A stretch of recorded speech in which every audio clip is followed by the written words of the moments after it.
Jorge David Aljobín, analista político, está con nosotros esta mañana. Jorge David, ¿cómo estás? Buenos días. Muy buenos días, mi querido Juan Carlos, un gusto saludarte.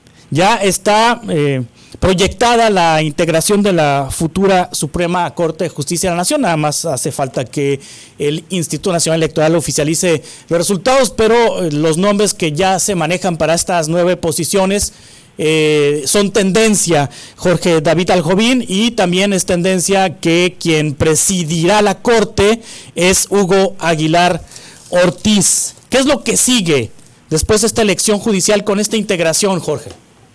Mira, lo que sigue, mi querido Juan Carlos, en cuanto al procedimiento que seguirá el Instituto Nacional Electoral, es una vez que quede realizado el cómputo en cada uno de los consejos, el INE procederá a señalar la declaración de validez de la elección para poder señalar que estas personas obtuvieron los votos que se señalan en los cómputos, y posteriormente también se tendrá que revisar el tema de la fiscalización de los recursos por parte de las candidaturas al Poder Judicial. Y hasta ese momento ya tendremos de forma clara quiénes integrarán en la Suprema Corte de Justicia de la Nación, así como los distintos órganos. En este sentido, también habrá que decir que cuando el INE hace el cómputo, la declaración de validez ya definitiva, en su momento también revisará los requisitos de probidad.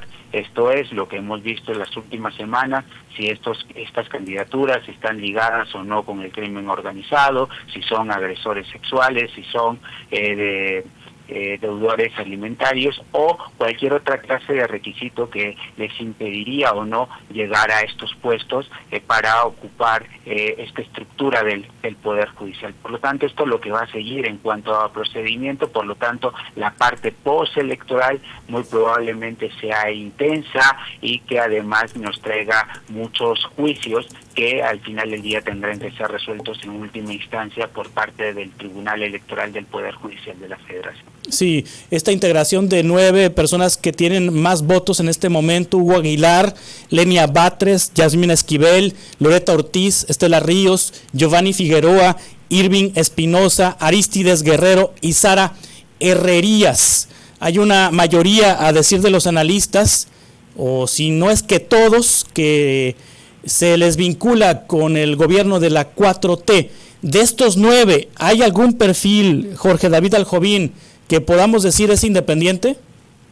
Bueno, mira, me parece que siempre hay afinidad por parte de los juzgadores a un partido político. Más bien tienen una ideología, tienen formas de pensar, pero al final del día, cuando llegan al poder, pues obviamente tienen que actuar de forma imparcial, porque justamente estos juzgadores actúan y hablan por sus resoluciones. Esto también habrá que decirlo con toda claridad, Juan Carlos, que ocurría en el pasado.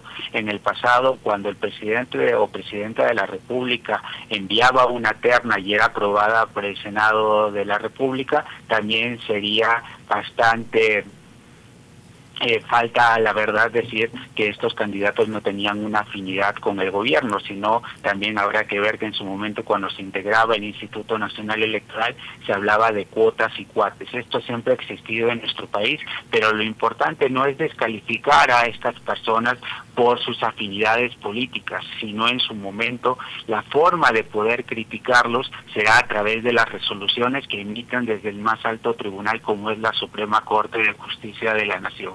Por lo tanto, para abonar a un clima de pacificación en nuestro país, de reconciliación nacional, me parece que no tenemos que hablar como tal o descalificar a los perfiles personalmente, sino que creo que debemos ir a las resoluciones que en su momento se darán. Por lo tanto, yo les daría el beneficio de la duda. Por otro lado, también, como en estos días se ha hablado tan mal de la reforma al Poder Judicial, de esta elección judicial, también creo que hay una ventana de oportunidad para hablar de cuestiones positivas. Por primera vez en la historia, muy probablemente tengamos un presidente de la Corte de extracto indígena, esto es, de una población en situación de vulnerabilidad que no había ocurrido en el último tiempo. Por otro lado, también tendremos una corte con mayoría de mujeres, 5 mujeres, 4 hombres, lo cual tampoco ocurría en el antiguo régimen, donde en esta ocasión, cuando teníamos la anterior integración de la corte, había una mayoría de hombres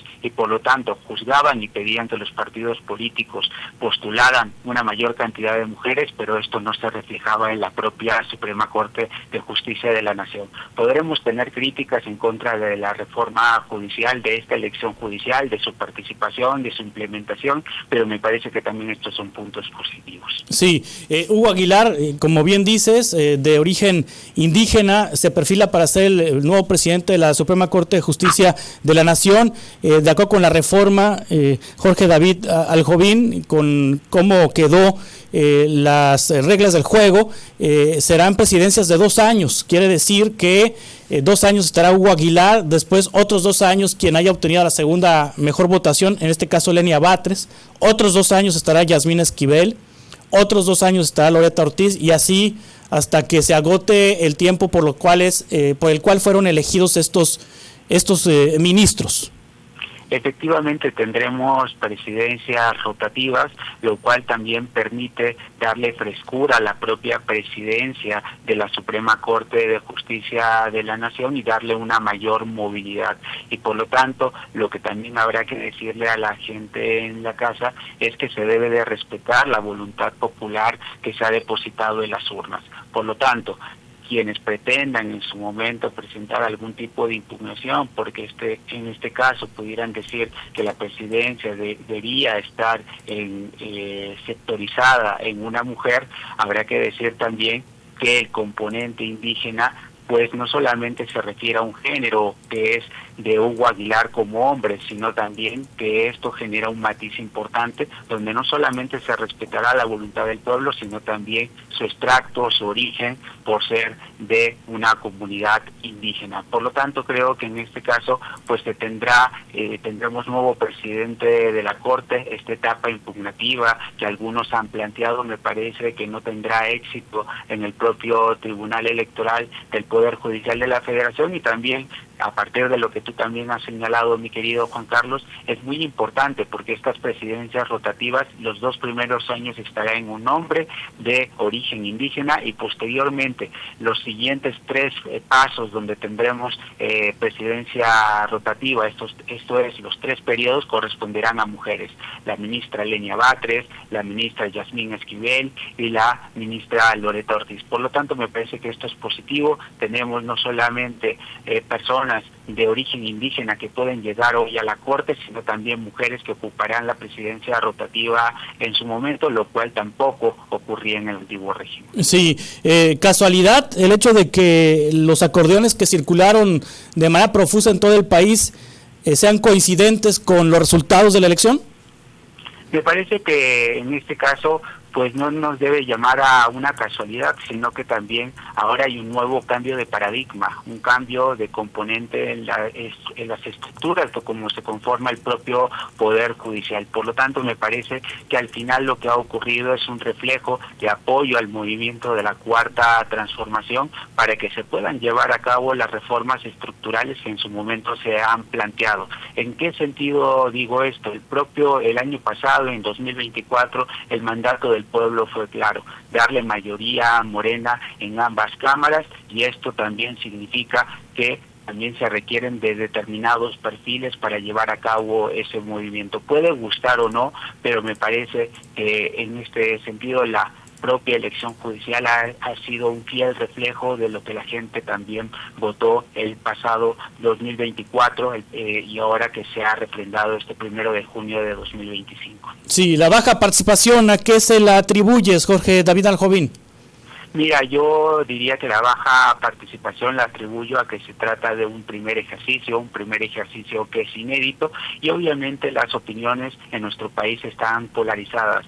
Dependiendo del bando en el que te ubiques, se verá el vaso medio lleno o medio vacío. Por ejemplo, cuando vemos desde el lado opositor el vaso medio vacío, diremos que hay 3 palabras que califican a la propia elección judicial, que es la improvisación, el descrédito y la movilización.